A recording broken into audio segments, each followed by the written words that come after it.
Hi, and welcome to this Meet and Geek session. My name is Matt. I'm going to give you three names: Evil Corp, Dark Side, Spectre. Can you guess which one of those three is a James Bond villain?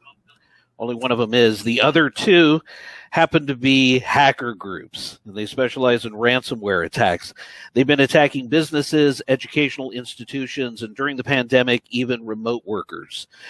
Earlier this year, CNA Insurance was held hostage, and more recently, Colonial Pipeline was held for ransom and actually paid out $4.4 million to recover their system. So it got me thinking. There have to be ways of mitigating ransomware attacks.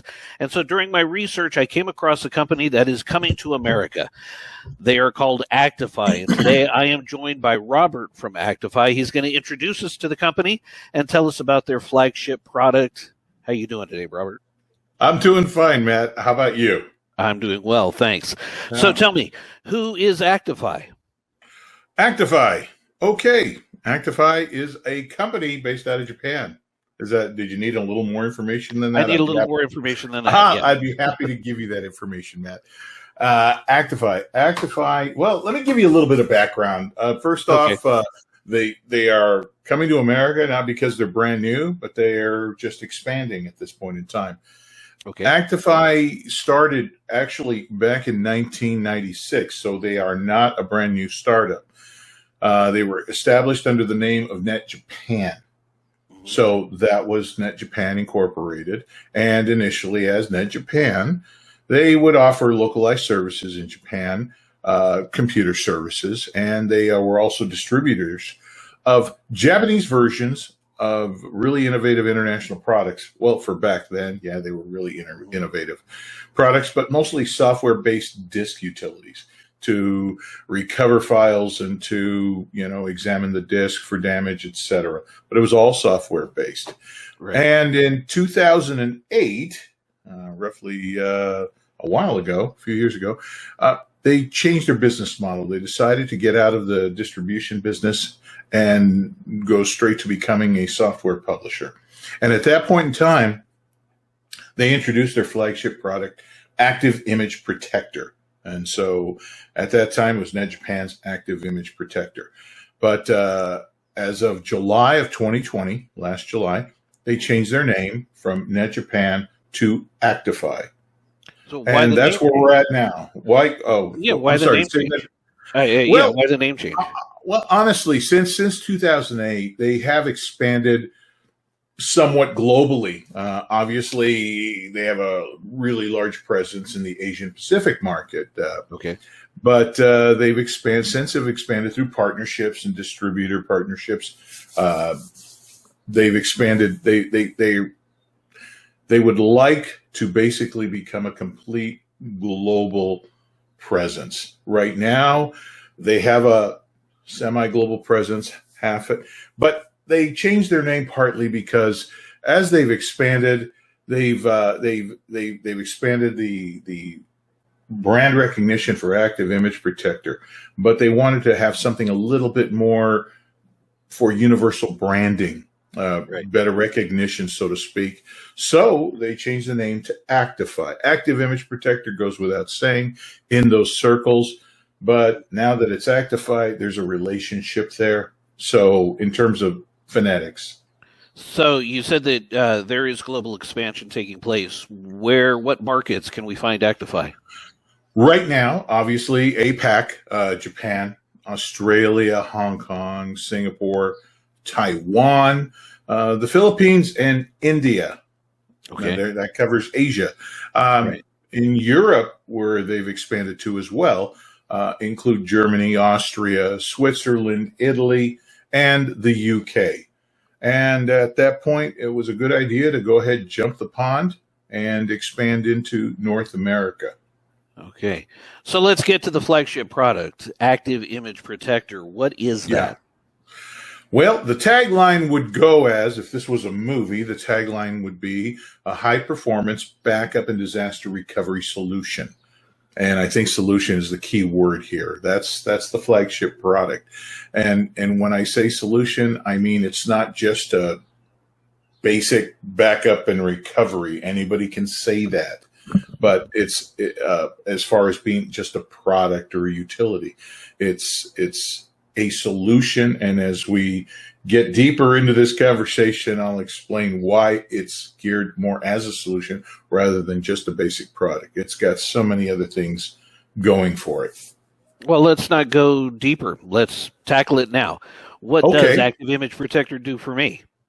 Well, what it does for you, the end user, the desktop user, it safely and quickly and securely backs up your entire system. And when I say your entire system, I don't mean it's limited to just the data or the files on the system. We're talking about the operating system, any credential information, login information, all the applications that are already installed.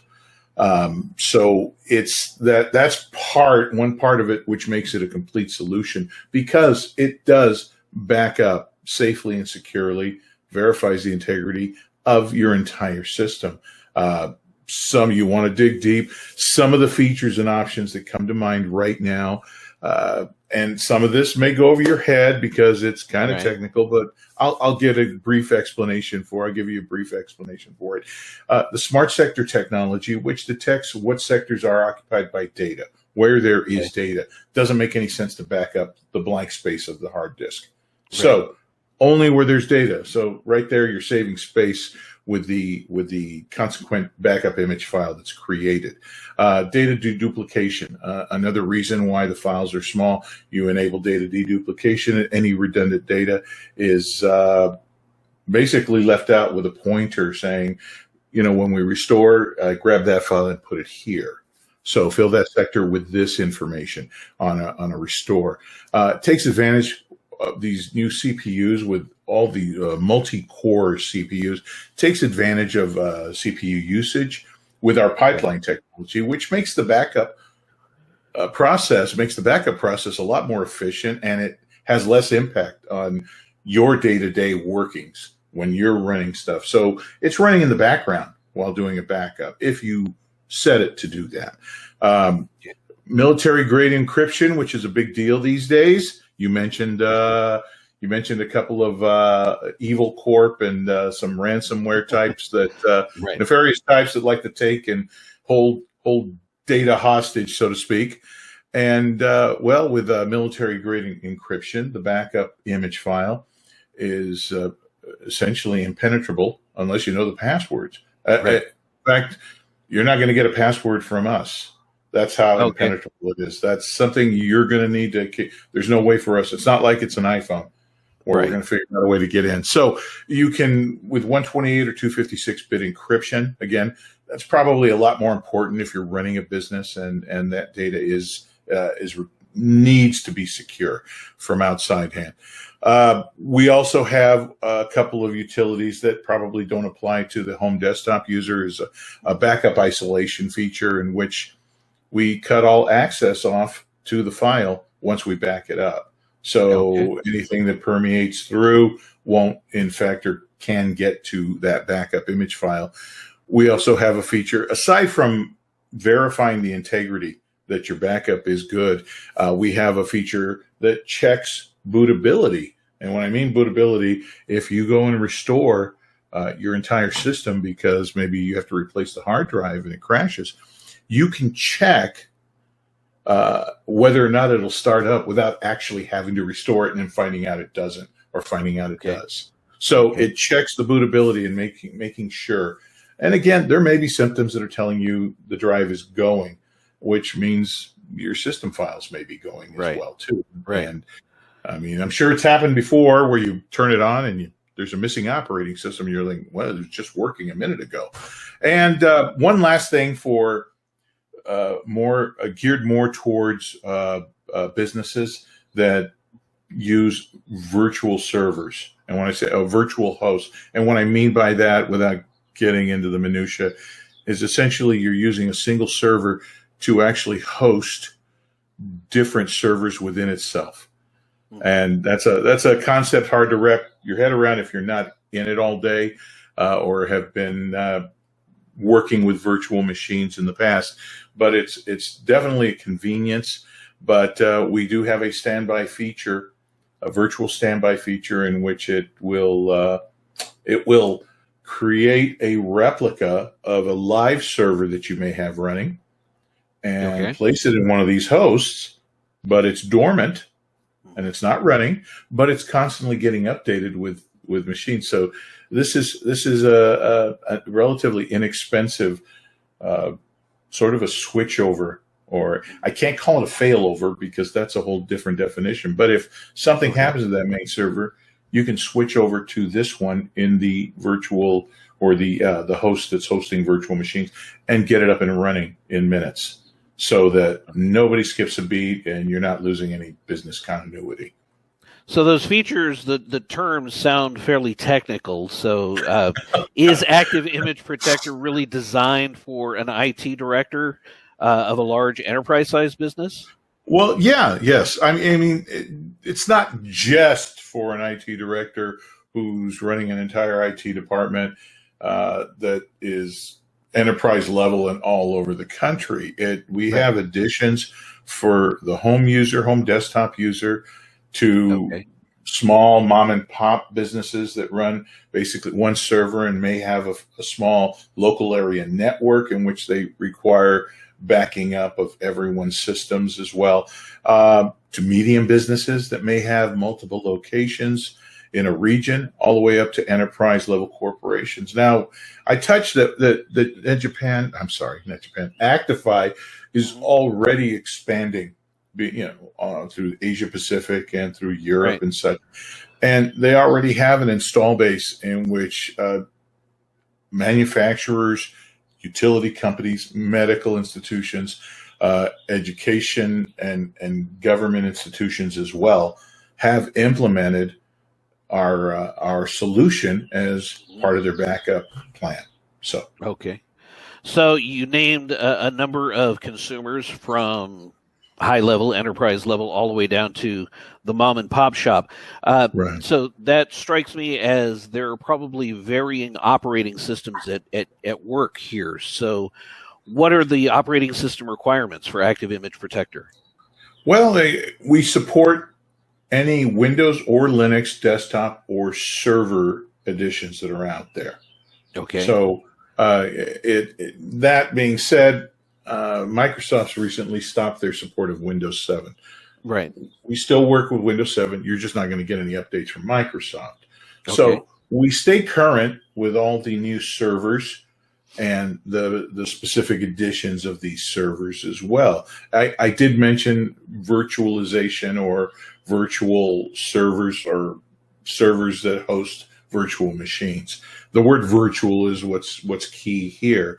Microsoft has a version of their server that it's called Hyper-V, in which it's built for specifically creating virtual machines and keeping them on a single host. And with vStandby, you can use it to keep a machine there. But it's not just limited to Microsoft Hyper-V. Other hypervisors that we do support are from VMware as well. And there's one that, home geeks like to play with, and some businesses actually use it to implement because it's free, dirt cheap. It's called VirtualBox. So, two ways to, and let me just say this real quick, that trying to get some information in that won't blow everyone away, but two ways is backing up the entire host with all the virtual machines in it, in a Hyper-V environment. It's nice that you can restore just single virtual machines that break down. Or with a virtual edition of ActiveImage Protector, you're licensed to just install ActiveImage Protector individually on each of those virtual machines in that host. So you have two ways to do it, depending on how big. For the base, it might behoove them to back up the entire host because you have the flexibility of restoring a single virtual machine at a time if need be. So that brings up a bunch of questions now. Okay, hit me. I like to save video copies of recipes, and I just move them from my laptop to an external hard drive that's connected via USB. What's the difference between that and what ActiveImage Protector does? I'm glad you asked that question. What you do is a file backup, or maybe even just a file copy, because in your mind, you don't want to lose these recipes, right, or your documents or your spreadsheets or your household billing ledger. Again, we expand more into a small business or a medium business or enterprise level. There's constantly transactional data going on, so it's a good idea to back up the entire system. With what you do, anticipating that maybe your machine gets some corruption, your hard drive gets corruption, and you lose some files, and you think, oh, how do I get those back? Oh, I've got a backup. I'll just plug in my USB drive, and from there, I'll just pick and choose whatever I want to bring back, whether it's recipes, documents, cat videos, and you can bring them back on your hard drive. With ActiveImage Protector, again, as I said before, it's your entire system. But, and I know where you're going with this, you say, how am I going to get individual files back? I mean, you're backing up an entire thing. I don't want to rebuild the house. I just want to get some of the things that maybe got burned out or shorted out replaced with what I have. So, not a great analogy, but you know what I'm saying. I know what you mean. Okay, yes. So again, let's go back to the word solution. A backup and recovery solution. It's built into ActiveImage Protector that you can perform a granular file restore. That's just a fancy way of saying you can get the backup image file mounted and viewed as a drive through your file manager. And then you can read it because you know the structure of everything you have, and you just go into, household documents, billing, accounting, resumes, whatever folder you can go and then get whatever that you lost off that hard drive and actually literally copy it out and put it back on your hard drive. And not only that, yes, there's more. Wait, there's more. You can modify that document and update it because that's how you discovered it's dead or gone or corrupted. And you can actually copy it back into the backup, and it's updated, and that is recorded. So the next time, if ever you have to do a full restore, you're going to get the latest version of that document with your changes. So, all right. So you mentioned a couple of virtual offsite storage locations. What about a cloud service? If I choose, if you have a cloud service, sorry to step on you, but if you have a cloud service, you can create a backup and then create a task so that it copies, or in this case, replicates that backup to your cloud service. Okay. Now, there are a number of cloud services that we support. You can go in and configure for specific cloud services that we already have, that we've tested, that work. Mm-hmm. But again, you can replicate not just the cloud services, but to other sites. Now, let's put you in your office that you've created, and you actually have a physical brick and mortar location because you're running a service or a repair place or a dry cleaners. That'd be a small business. You may do engraving. There are so many things, consultants, everything you can do. And you have a server there. However, who's to say that the small restaurant next door has a grease fire that goes through the entire building? And there goes your backup right there. That's something you can't control because there's something else going on. A fire starts and it goes through the entire building, depending on where you are. And suddenly your office is damaged and your server room has been burnt to a crisp. Well, you think, how am I going to get going again? Well, the easiest thing in the world to do is to find a temporary location and get your workers back online. But wait, all the servers down and the backup was sitting in a server next to that, or it was sitting on the network, and now, but you thought ahead and you replicated that backup image file either up to the cloud service, or maybe you had an FTP site that you're renting or paying for another offsite data center that you might be using that you can actually access because you actually replicated that backup image file.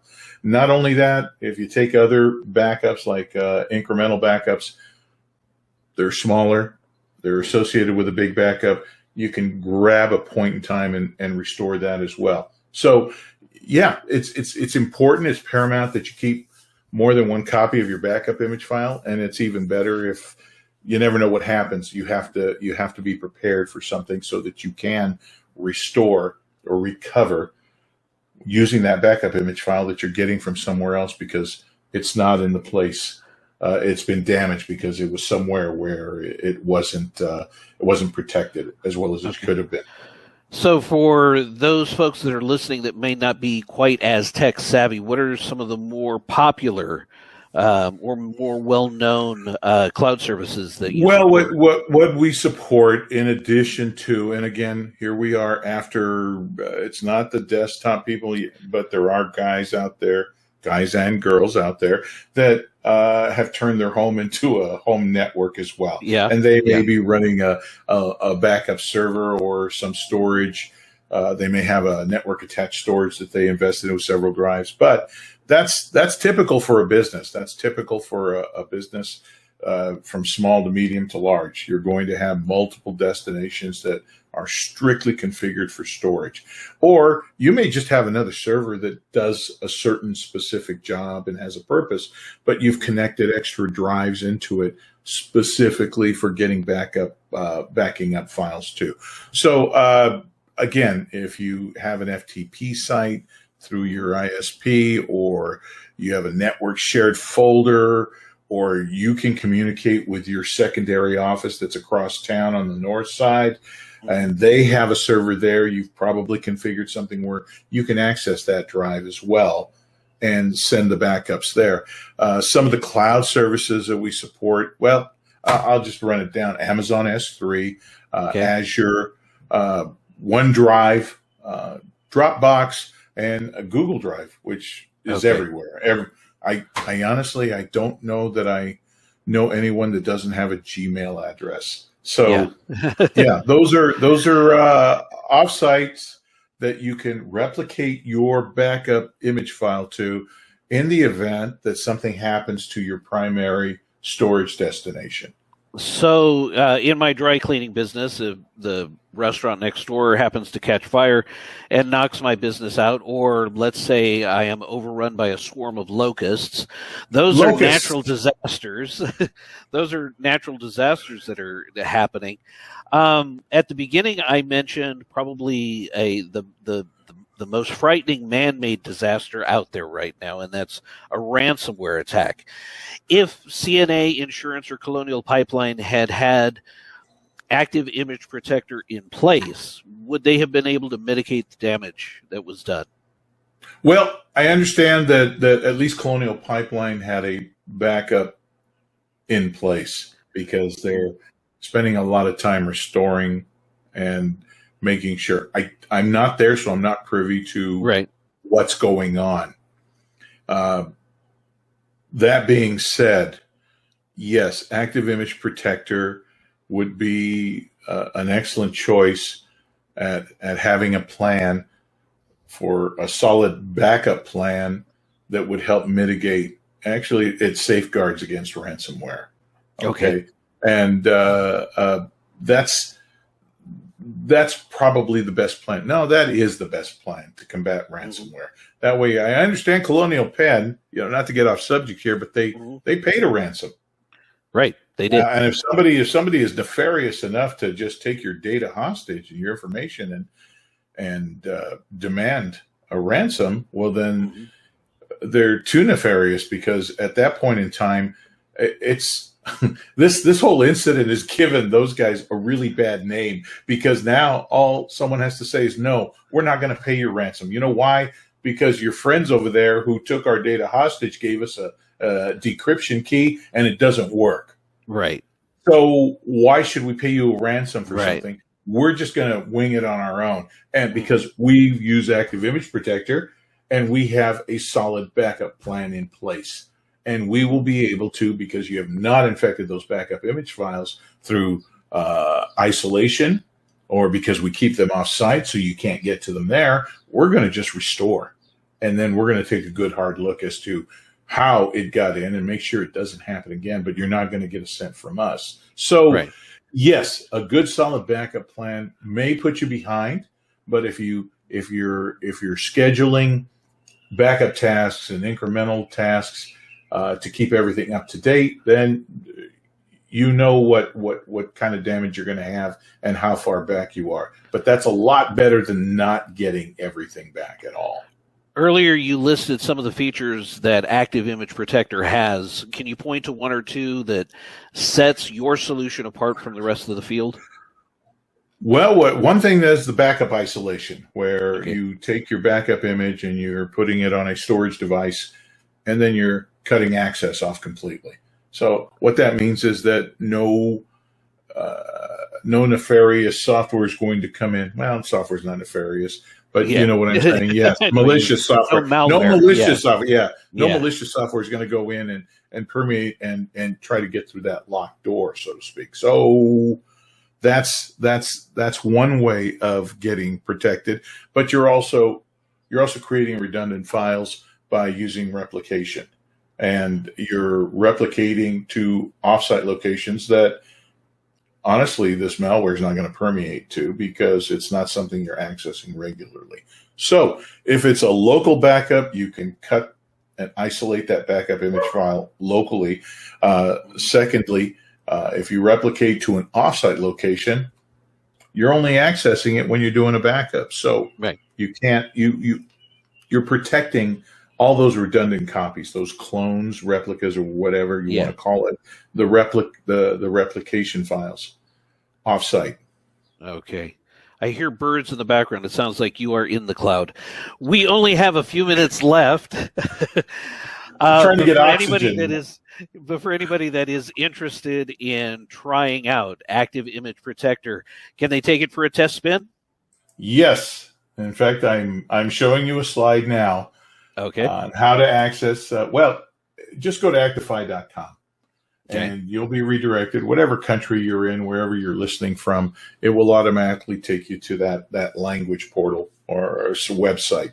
And at that, you can just download and try. Download a 30-day trial version. You can evaluate it. It does not activate until you put in the activation key that you'll receive via email. So that's when your 30 days starts. But if it turns out you went ahead and jumped the gun and activated it and got pulled off for some other project, and you're going to need an additional 30 days, we can extend that another 30 days to give you more time to evaluate. I just want you to take a look at it and look at all the options and features that are available that solidifies your backup plan, so you don't have to pay a ransom to get your data back should you ever be compromised. And if you want to just give us a call and ask some questions, we have a phone number right there.